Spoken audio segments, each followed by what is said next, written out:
안녕하세요. 60일 성경 일독 47일차 두 번째 시간입니다. 우리는 첫 번째 시간에 욥과 세 친구의 대화, 1차 대화를 한번 살펴보았는데요. 대화라기보다는 약간 언쟁에 가까운 그런 내용을 한번 보았습니다. 그러면 이번 시간엔 2차 대화 시작하도록 하겠습니다. 2차 대화도 1차 때와 마찬가지로 친구들이 먼저 이야기를 하고 욥이 대답하는 형식입니다. 첫 번째로 엘리바스가 이야기하고 욥이 대답하고요. 또 빌닷이 이야기하고 욥이 대답하고요. 소발이 이야기하고 욥이 대답하는 형식. 첫 번째와 똑같은 그런 순서대로 이야기를 하게 됩니다. 그러면 한번 15장부터 읽어보도록 하겠습니다. 욥기 15장. 그러자 대만 사람 엘리바스가 이렇게 대답했습니다. 지혜로운 사람이 어찌하여 쓸데없는 소리나 늘어놓고 자기 배를 허풍으로 채우는가? 어째서 그런 소용없는 이야기, 유익하지 못한 말만 늘어놓는가? 이제 하나님이 두렵지 않고 그분을 경외하는 마음도 없어졌는가? 자네 죄가 말할 것을 입에게 알려주어 간사한 말만 하게 하는군. 자네를 죄인이라 말하는 것은 내가 아니라 자네 입술이네. 자네 입이 그렇게 말하는군. 자네가 맨 처음 세상에 태어났는가? 자네가 삶보다 먼저 있었다는 말은 아니겠지? 자네는 하나님의 회의에 참석해 본 일이 있나? 자네만 지혜롭다고 생각하나? 우리는 모르고 자네만 아는 것이 무엇인가? 우리가 알지 못하는 사실을 자네는 깨닫기라도 했단 말인가? 우리 중에는 머리가 희끗희끗한 자도 있고 자네 아버지보다 나이가 많은 자도 있다네. 하나님의 위로도 자네한테는 의미가 없을 테고 조용히 타일러도 소용이 없겠지. 진정하게나 자네 눈은 분노로 가득하네. 하나님께 화까지 내니 그런 말을 해서야 되겠는가? 사람이 도대체 무엇이길래 깨끗할 수 있으며 여자에게서 난 사람이 어떻게 의로울 수 있겠는가? 보게나 하나님께서는 자신의 천사들도 신뢰하지 않으시며 그분이 보시기에는 하늘도 더럽다네.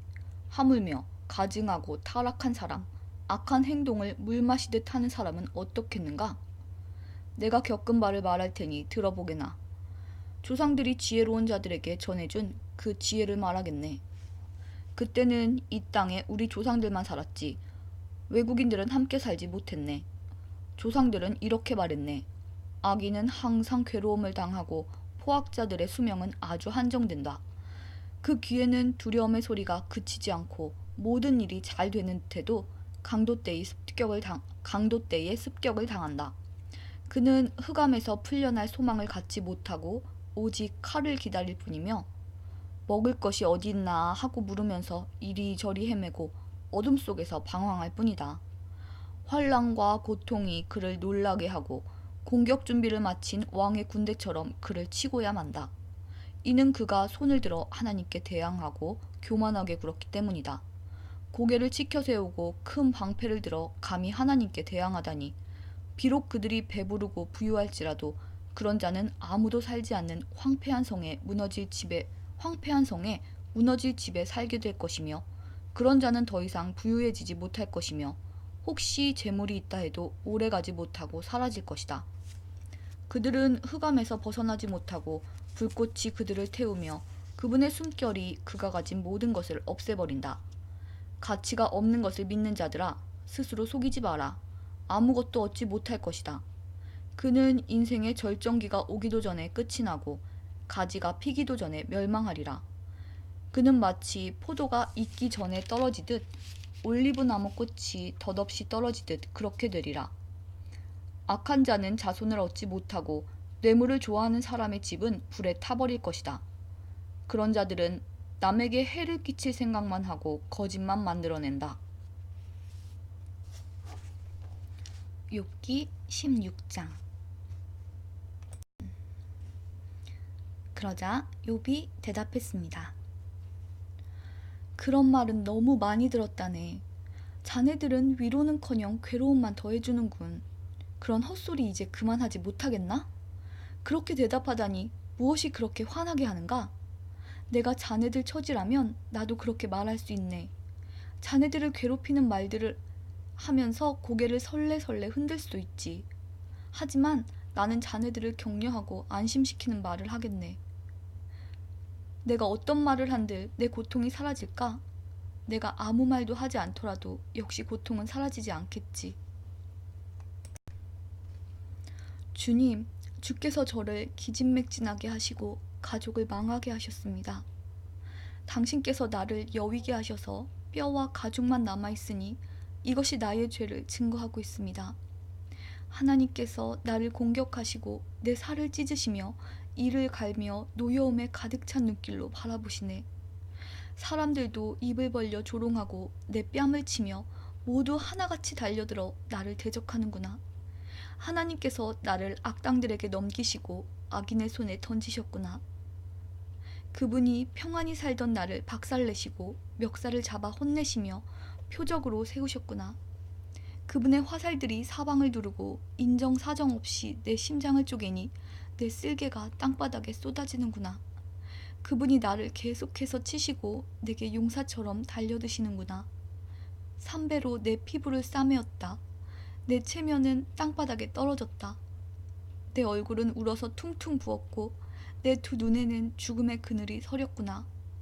그렇지만 난 내 손으로 폭력을 행한 일이 없고 내 기도는 항상 진실하다. 오 땅이여, 내 피를 제발 숨기지 말아다오. 나를 위한 부르짖음을 그치지 말아다오. 아, 내 증인은 하늘에 계시고 내 대변인은 높은 곳에 계시네. 내 친구들이 나를 조롱하니 나는 하나님께 눈물을 쏟아내네. 사람이 자기 친구를 위해 간구하듯 누가 나를 위해 하나님께 간청해 준다면 얼마 지나지 않아 난 영영 돌아오지 못할 그 길을 가겠지. 욥기 17장. 내 호흡이 거칠어지고 죽음이 가까웠으니 무덤만이 나를 기다리고 있구나. 아, 나를 조롱하는 사람들만 내 곁에 있으니 내 눈은 날 조롱하는 저들을 보아야 하는구나. 오 주님, 당신이 친히 나를 보증해 주십시오. 누가 나에게 죄가 없다고 증거해 줄 수 있겠습니까? 당신께서 저들의 총명을 없애시어 제 앞에서 잘난 체 하지 않게 해주십시오. 대가를 바라고 친구를 팔아넘기는 자들, 그런 자들의 자식은 눈이 멀 것입니다. 그분께서 나를 사람들의 웃음거리로 만드시니 사람들이 내 얼굴에 침을 뱉네. 내 눈은 슬픔으로 침침해지고 내 몸은 이제 그림자처럼 가볍구나. 정직한 사람은 이것을 보고 놀라며 죄 없는 사람은 악인을 미워하겠지. 그럼에도 의인은 자기의 길을 계속하고 손이 깨끗한 자들은 점점 강해지리라. 자, 자네들이 다시 와서 해보게. 자네들 중 이제 지혜를 터득한 자가 있을까? 내 날들이 지났고 내 계획도 사라졌으며 내 소원도 날아가 버렸구나. 이 사람들은 밤을 낮이라 하고 낮을 밤이라 하는구나. 이제 무덤을 내 집으로 삼고 어둠 속에 침상을 놓아야 할 때가 왔구나.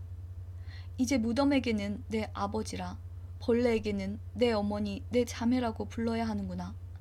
과연 내 희망이 어디 있겠나? 누가 내 안에서 희망을 찾을 수 있겠는가? 희망이 나와 함께 무덤에 가줄까? 희망아, 나와 흙 속으로 함께 가겠니? 욥기 18장. 그러자 수아 사람 빌닷이 이렇게 대답했습니다. 자네들 언제까지 말장난만 할 텐가? 생각을 하고 말하게. 어째서 우리를 짐승 취급하고 어리석게 보는 건가? 화가 나서 제 몸을 찢는다고 땅이 황무지가 되며 바위가 낭떠러지로 떨어지겠는가? 악인의 빛은 사라지고 그 불꽃은 사그라든다네. 그 집안의 빛은 어두워지고 그의 등불도 꺼져가고 말지. 그 활기차던 걸음이 약해지고 자기 꾀에 스스로 넘어가고 말지. 자기 발로 그물에 들어가고 올무에 빠지고 만다네. 그 발꿈치가 덫에 걸려 순식간에 올가미에 빠지고 말지.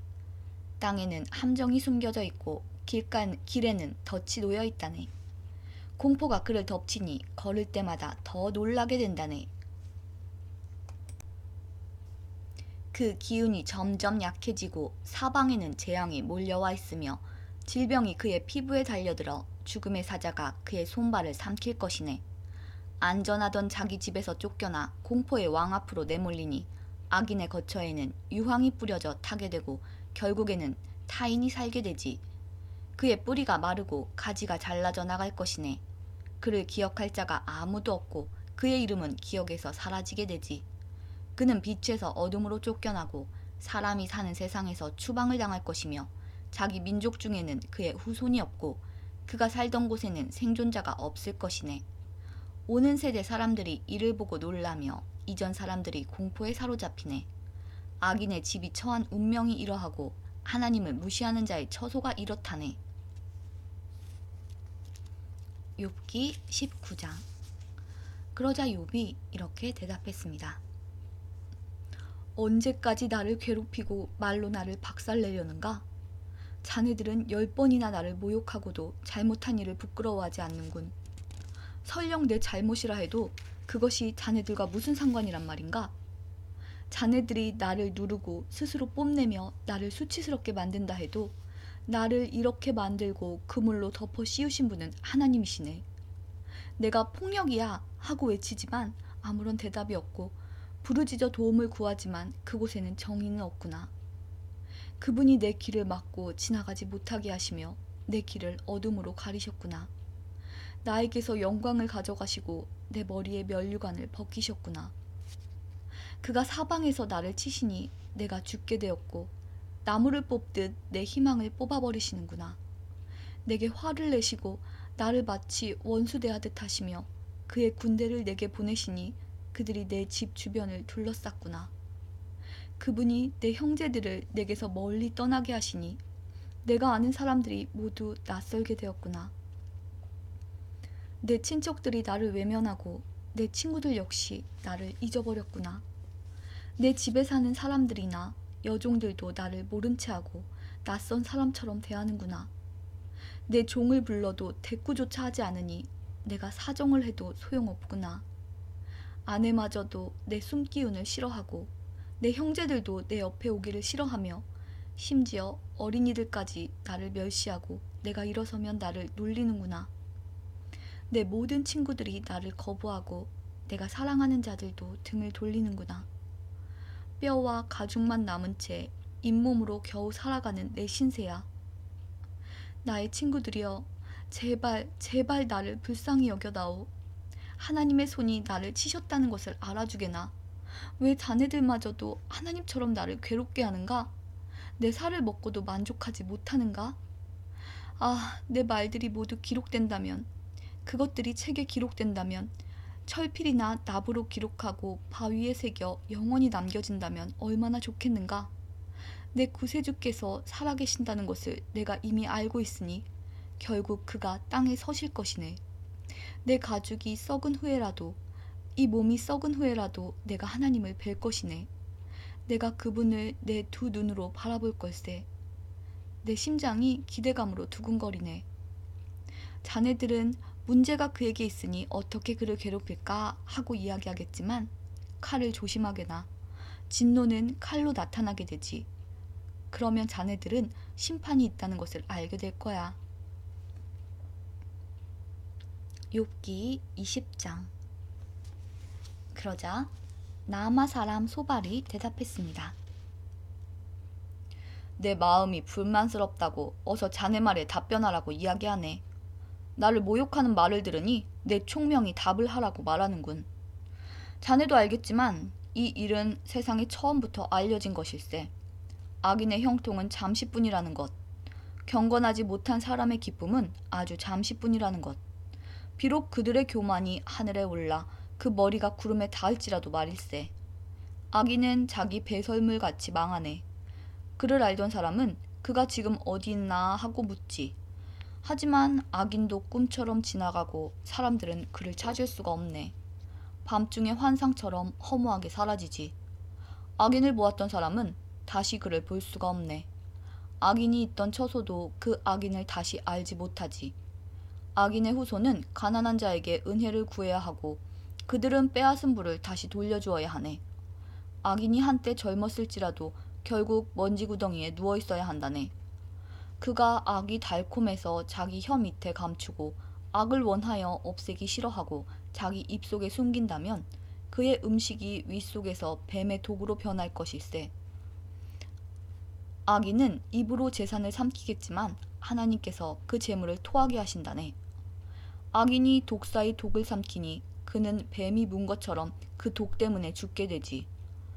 악인은 젖과 꿀이 흐르는 강을 볼 수 없네. 얻은 것을 삼키지 못하고 돌려주어야 하고 장사로 얻은 이익도 누리지 못하네. 그것은 악인이 가난한 사람을 못살게 굴고 모른 척했기 때문이지. 그는 자기가 짓지도 않은 집을 강제로 빼앗았지. 악인은 항상 만족할 줄 모르고 욕심이 가득해서 아무것도 놓지 않으려 하네. 악인은 무엇이든지 되는 대로 집어삼키지. 그래서 재산이 남아있지 못한다네. 그러니 풍족함 속에서도 재앙을 당하고 불행하게 되는 것이네. 배를 채우려고 하지만 하나님께서 진노하셔서 그를 치신다네. 악인이 철로 된 무기를 피하면 놋 화살이 그를 찌를 것일세. 그가 자기 등에서 그 화살을 빼내고 간에서 번쩍이는 촉을 꺼내니 공포가 그를 사로잡네. 캄캄함이 악인의 보물을 덮고 풀무질도 하지 않은 불꽃이 입을 벌려 그를 삼키고 그 집에 남은 모든 것을 태울 것일세. 하늘이 악인의 죄악을 드러내고 땅이 그를 고발할 것일세. 악인의 집은 홍수에 휩쓸려가고 하나님의 진노의 날에 그 재물은 급류가 쓸어버린다네. 이것이 바로 하나님께서 정하신 악인의 운명이요 악인의 기업일세. 욥기 21장. 그러자 욥이 이렇게 대답하였습니다. 내 말을 잘 들어보게나. 나를 좀 위로해주면 안 되겠나? 내가 말할 동안만이라도 참아주게나. 내가 말을 다한 후에는 조롱해도 좋네. 나는 사람이 아닌 하나님께 불평하고 있는 것일세. 왜 나라고 마음이 급하지 않겠는가? 나를 보면 깜짝 놀라 손으로 입을 막게 될 걸세. 다시 생각하기만 해도 떨리고 공포에 사로잡히는구나. 어떻게 악인이 잘 살고 오래 살며 권세를 누리는가? 그들의 자녀도 번창하고 손주들까지 잘 자라는 것을 보며 살고 있네. 악인의 집에는 공포도 없고 하나님의 꾸중하시는 채찍도 없는 듯하네. 악인의 황소는 어김없이 새끼를 치고 암소도 새끼를 잘 낳지. 그들의 자녀들이 양떼처럼 춤추며 뛰어놀고 소고와 수금 연주에 맞춰 노래하며 피리 소리에 즐거워하는구나. 저들은 행복하게 지내다가 평안히 무덤으로 내려가지. 그런데도 저들은 하나님께 우리를 내버려 두세요. 우리는 당신의 진리를 알고 싶은 마음이 없어요. 전능자가 누구이기에 우리가 그를 섬기고 그에게 기도해야 하나요? 라고 말한다네. 보게나 저들의 행복은 저들의 손에 있는 것이 아니므로 나는 악인의 꾀를 멀리한다네. 악인의 등불이 얼마나 자주 꺼지는지, 재난이 얼마나 자주 오는지 하나님은 저들에게 화를 내시며 파멸을 주신다네. 저들은 바람에 날려가는 지푸라기와 같고 폭풍에 날려가는 겨와 같네. 그들은 하나님께서 악인에 대한 처벌을 후손에게 내리시려고 쌓아두신다 라고 이야기하지만 그분은 그들의 자녀가 아닌 죄를 지은 바로 그 사람들에게 벌을 내리신다네. 자기 눈으로 자기의 멸망을 보게 하시고 전능자의 진노를 알게 하시는 것이지. 그들이 죽을 때가 되면 자기 후손이 어떻게 되든 무슨 상관이나 하겠나? 높은 자들까지 심판하시는 하나님을 누가 가르칠 수 있겠나? 어떤 사람은 평안하고 만족하게 살다가도 한창 힘이 넘칠 때 끊어진다네. 그 사람은 정말로 잘 먹고 잘 지내서 뼈에도 윤기가 흐르지만 또 다른 사람은 쓰라린 가슴으로 죽어가네. 그는 평생에 좋은 것을 맛보지도 못했지. 그렇지만 이 두 사람 모두 먼지 구덩이에 눕게 되고 벌레가 저들을 덮을 것일세. 보게나 나는 자네들 생각을 다 아네. 자네들이 나를 해치려 한다는 것을 안다네. 자네들은 부자들이 살던 집이 어디이며 악인이 거하던 처소가 어디인지 묻겠지. 자네들이 길을 지나가는 사람들에게 묻지 않았나? 저들이 하는 소리를 듣지 못하였나? 악인이 재앙의 날을 면하고 진노를 발하시는 날에 건짐을 받을 거라고 말하네. 다시 읽을게요.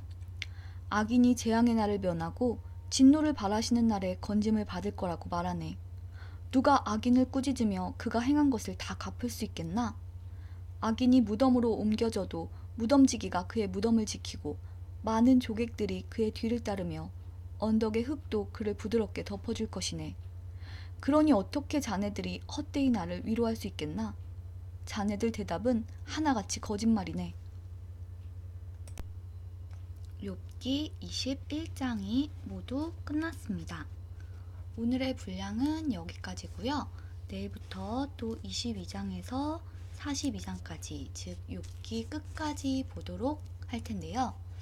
어떠세요? 오늘 말씀 읽으면서 어떤 느낌이나 생각이 드셨나요? 여기 보니까 저는 사실 그 전에는 몰랐는데 친구라고 해서 다 같은 비슷한 나이 또래가 아니었나 봐요. 여기 엘리바스가 욥에게 말한 것 중에서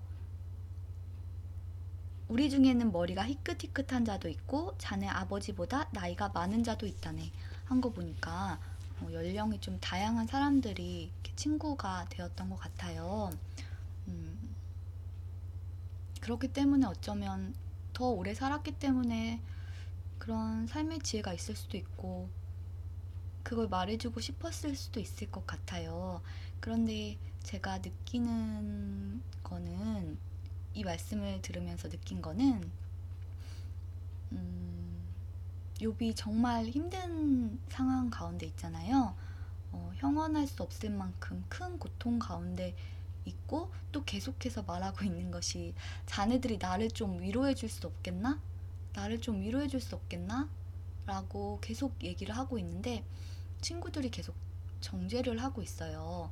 친구들이 이야기하는 내용을 보면 사실 내용상으로 틀린 말은 없는 것 같아요. 다 어떻게 보면 굉장히 정의롭고 옳은 말들만 하고 있는데 그것이 욥에게는 전혀 도움이 되지 않죠. 그 마음만 더 아프게 할 뿐이죠. 우리도 그럴 때가 있지 않나 그런 생각이 들어요. 정말 어려운 가운데 고통 가운데 있는 사람을 만났을 때 우리는 본성이 남의 허물이 되게 잘 보이고 잘못된 것이 잘 보이기 때문에 그거를 말해주고 싶고 고치라고 해주고 싶고 그렇게 말할 때가 많아요. 그게 도움이 된다고 생각하고 한 말도 있고.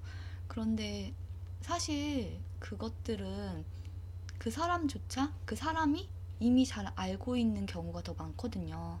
그래서 정말 고통 가운데 있는 사람에게는 따뜻한 위로의 말이 더 필요하고 어떤 정죄라든지 그 문제가 왜 일어났는지 그런 분석이나 비난보다는 격려와 위로가 더 필요한 것 같습니다. 저 역시도 많이 반성을 하게 되는 것 같습니다. 상대를 위한다고 한 말이 오히려 상대에게는 더 큰 상처를 줄 수도 있는 거, 그 사실을 또 한 번 더 이렇게 알게 되는 것 같습니다. 그래서 항상 느끼는 거지만 말을 되게 조심해야 되는 것 같아요. 우리는 말로 많이 실수를 하고 또 말로 다른 사람에게 상처를 주는 일이 많죠. 그래서 더욱 더 말을 조심해야겠다는 생각을 저는 오늘 본문을 읽으면서 개인적으로 그런 생각을 하게 되었습니다. 그런데 그게 참 우리 노력으로는 힘들다는 것을 매번 느끼는데요. 더욱더 예수님을 바라보고 예수님께 집중하는 것, 내 노력으로는 힘드니까 예수님께 더 많이 집중하는 것만이 방법인 것 같습니다. 여러분은 또 어떻게 느끼셨는지 궁금하네요. 그러면 오늘은 여기까지 하고요. 그리고 내일 다시 욥기 계속 이어서 읽어보도록 하겠습니다. 오늘도 예수님께 더 많이 집중하는, 그리고 더 많이 사랑하고 더 많이 감싸주고 더 많이 아껴주는 그런 하루 되셨으면 좋겠습니다. 그러면 우리는 내일 만나요. 안녕.